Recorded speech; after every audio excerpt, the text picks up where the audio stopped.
यह कहानी है सीता की। सीता जो काशीपुर की रहने वाली थी। सीता नैन नक्श और सुंदरता में पूरे गांव में सबसे सुंदर थी। सीता की सुंदरता को देखकर उसे काफी रिश्ते भी आते थे, पर उसकी माँ की वजह से वह रिश्ते अक्सर टूट जाया करते थे। दरअसल सीता की माँ सौतेली थी। सीता की अपनी सगी माँ का देहांत बचपन में ही हो गया था, जिस वजह से सीता के पिता ने राधा नामक लड़की से दूसरी शादी की और उससे उन्हें एक बेटी हुई जिसका नाम था सुमन। सीता सुमन से बहुत प्यार करती थी।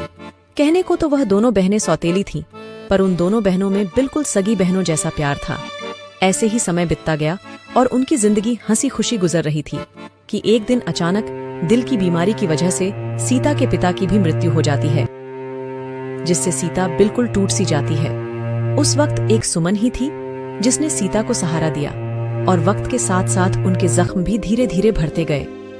पिता की मृत्यु के बाद अब घर में सुमन के अलावा सीता का अपना कोई नहीं था, क्योंकि उसकी सौतेली माँ अक्सर ही सीता के साथ बहुत बुरा व्यवहार किया करती थी। वह सीता को बिल्कुल भी पसंद नहीं करती थी और सीता के पिता राजेश के जाने के बाद तो वह सीता पर बहुत जुल्म करती थी। दिन रात सीता से सारे घर का काम करवाया करती थी और अपनी बेटी को बहुत लाड़ प्यार से रखती थी।